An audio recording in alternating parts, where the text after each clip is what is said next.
So you're thinking of moving to Lisbon, and you've heard about this amazing little coastal town called Cascais that's just west of Lisbon.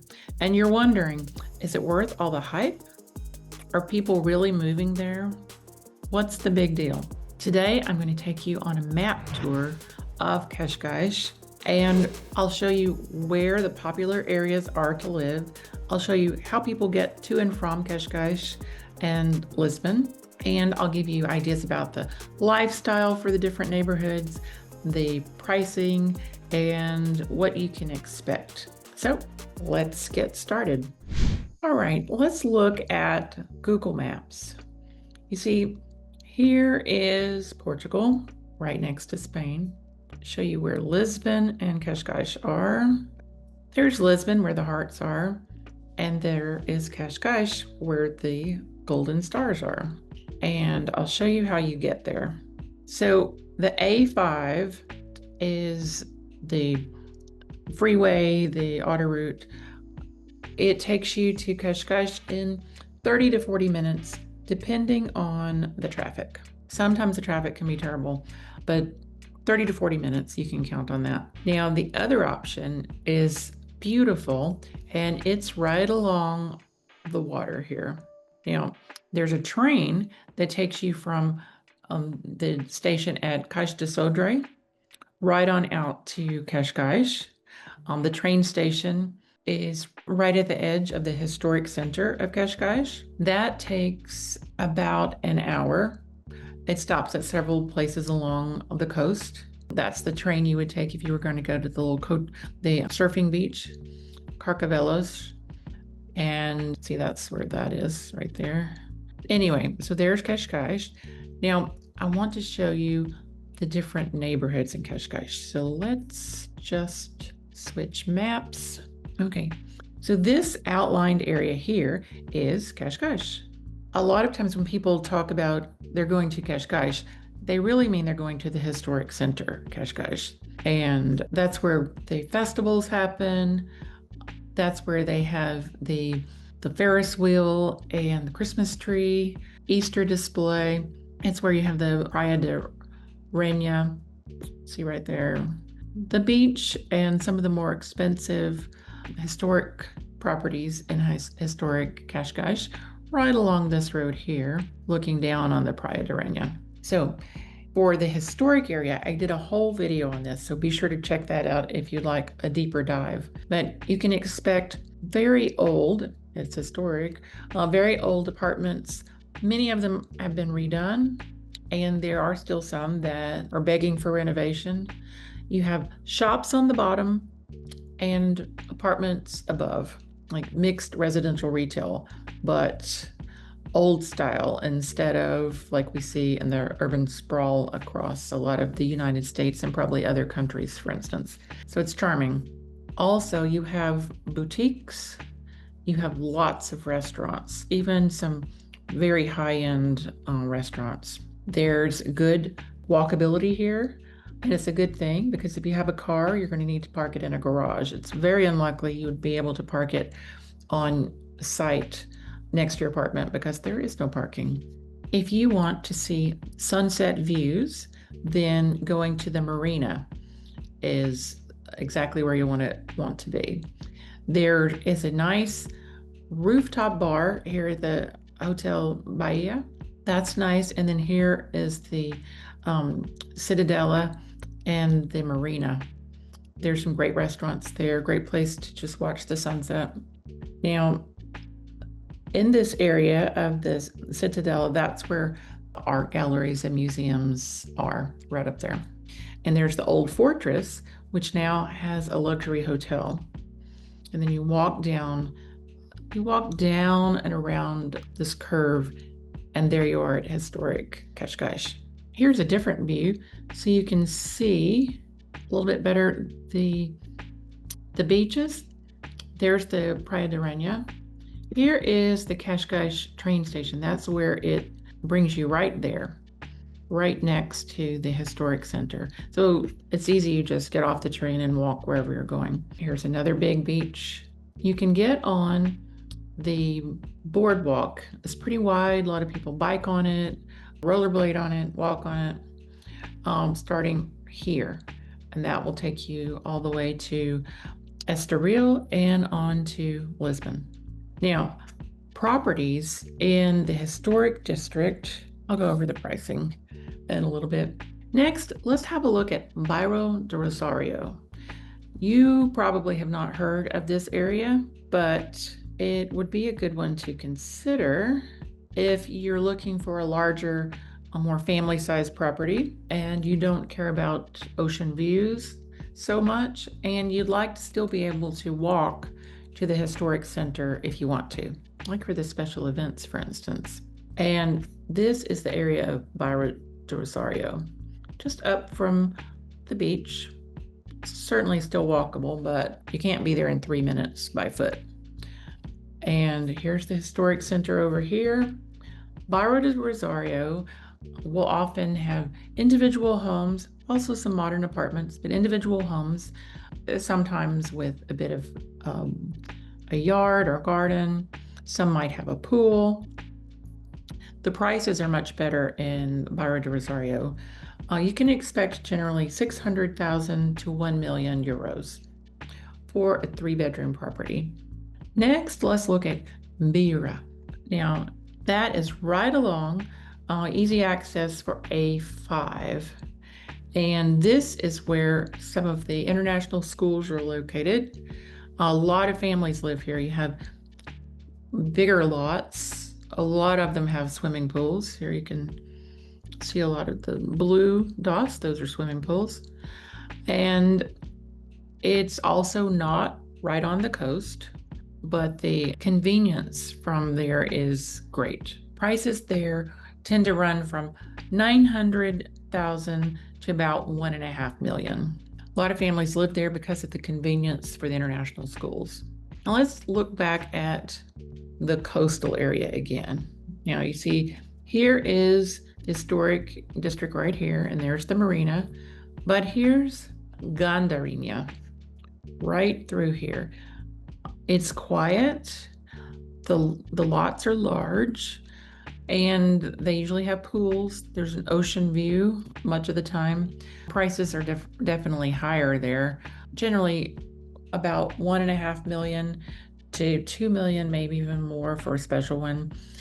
But it's easy to bike or walk down to the historic area, and you have the ocean views. So this would be more, I mean, anyone could live there, but this would be more retirees, maybe families with older children, or empty nesters. But it's a fairly small area here. Okay, now let's look at probably in many ways my favorite, and that is Quinta da Marinha.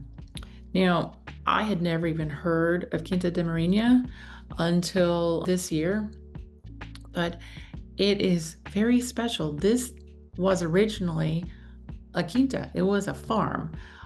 And before that, it was the location of a hunting lodge for the king of Portugal back in the day.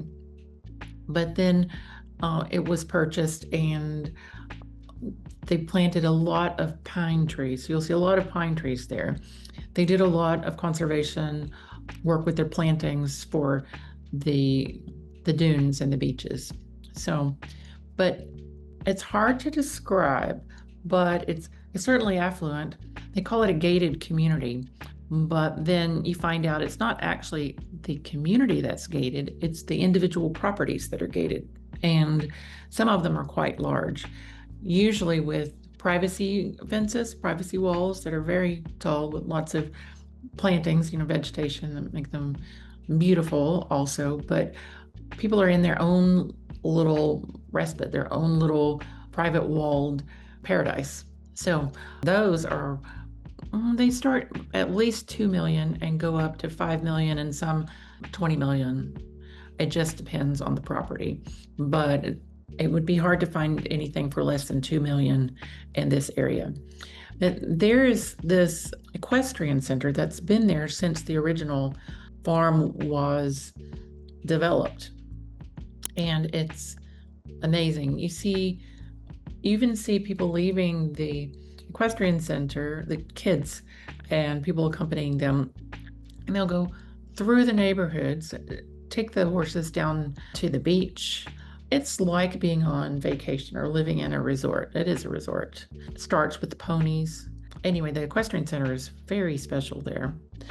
And there's even this restaurant, Polo 1921, where you can eat inside or outside, and the horses, they're being ridden or led. They're not just wildly roaming around, but they go right through the area where you'd be sitting. So you're really close to the horses, and they have a warning for parents to be sure to keep an eye on their kids, not let their kids try to pet the horses or run up on the horses, because horses will be horses. But I think that is amazing. There's an ice cream shop, Freddy's, that's been around for decades also. The vibe here is very relaxed, very relaxed. I grew up on a farm, but I didn't grow up on a farm like this. But I like that farm vibe. Lots and lots of trees and space, and security companies come through and make their rounds. It's very secure here. There are 2 golf courses here. You can see the golf courses. There is one of the best health clubs in all of Portugal. Probably it is the best, and that is the Quinta da Marinha Health Club. So, Casa da Guia here, you may know about that because all the outdoor places to eat and watch the sunsets. Great place to watch the sunset. So you can walk here from anywhere in Quinta da Marinha, or Bairro to Rosario, even Birre, if you maybe a bicycle from Birre. It's a whole different world out there. And then you have the wild beaches over here of Guincho, Praia de Guincho. And there are some homes over here that are spread out. They are quite spread out, large lots. They are high end. They would be generally at least 2 million, but that would be great for someone who loves to surf, kite surf. I've heard that it's not really good for swimming at that beach because of riptides being frequent, but surfing and kite surfing is very popular for that. And ocean views, can't beat that. So let's get you reoriented here. So there's the Praia de Guincho, the wild beaches area there. Here's Quinta da Marinha here. Birre, that's the one near the international schools, larger family homes, easy access to I-5. I-5's right up there. Then you have Bairro do Alto, and you have Gandarinha in the historic center. And then just east of Cascais, there is Monte Estoril. See, Monte Estoril. And then Estoril. Now, those are separate communities from Cascais, but as you can see, it just blends all together. So you'll find slightly more elegant homes, townhomes, this sort of thing in Monte Estoril. It's easy to walk to the beaches. The train stops along here. In Estoril, you'll have the Casino Estoril. Apparently that was an inspiration for the casinos in the James Bond series, and a lot of really historic properties right along the beach front here in Estoril. So that is a whole area about 30 minutes west of Lisbon. So you can basically live a relaxed resort life and then go into the city for the nightlife. If the nightlife in Cascais is not enough for you, you can go for events and things that are in Lisbon, but really there would be no other reason to leave There's also a private airport nearby that serves the community for private planes. I don't think there are any commercial flights there, but it is wonderful. And I recommend you try out some of these places, just even for a day trip. So the thing is, if this is for you, I invite you to reach out. Give us a call, schedule a Zoom video meeting, text us on WhatsApp. Our contact information is all listed below. We would be happy to help you, whether you're moving in 9 days, 90 days, 9 months. We'd be happy to help you explore what your budget could afford you, what is a perfect match for your desired lifestyle. Do you like elegance? Do you like kite surfing? They're not necessarily mutually exclusive, but where do you lean? Where would be your perfect little spot? We would love to help you make a smooth move to Lisbon, Portugal. If this is your first visit to our channel, Living in Lisbon, I invite you to subscribe. Every week we do neighborhood tours, map tours, property updates on the market, and we'd love to have you be a part of our growing community here. If you have any special requests, we love to visit places on special request. We'd be happy to do that. So reach out. And if you have enjoyed this, please like and share with anyone else you might know of who is considering moving to Lisbon. We cover areas within about a 1 hour radius of Lisbon in all directions.